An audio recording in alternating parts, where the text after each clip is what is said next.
Hi, Alison here from Gardening by Design with a video tip for December. This one actually is not really about encouraging you to get out and about and do practical things in the garden. It's not really that time of year, certainly here in southeast England where I live. There are things to do in the garden, of course, when the weather's clement, so I could certainly get out at the weekend and weed around my roses and the rhododendrons in this bed. But really, when it's frosty and cold and the ground is frozen, you may be doing more harm than good walking on the beds or even the lawn. And I would say the thing to do then, or if it's too cold and damp, is stay in touch with nature. And it may be more about getting out into the landscape and going for walks. You can see here I'm really lucky that right behind my garden there is an area of countryside.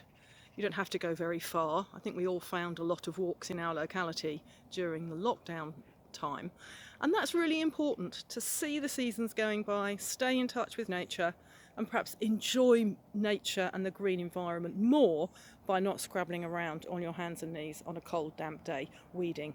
The weeds can wait.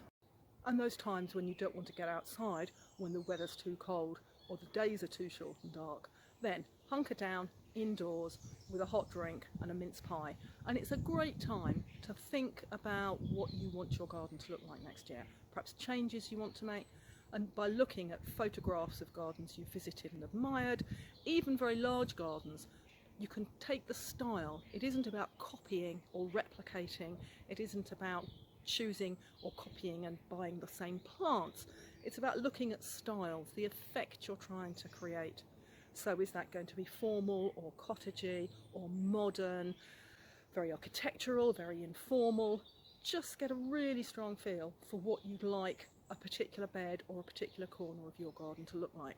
That's a great winter activity, and it will cheer you up no end looking at those great photographs. So stay warm, stay safe, happy Christmas, good gardening. There's more information on my Gardening by Design website about how gardens and gardening can help support well-being, and how I can help you. Happy gardening!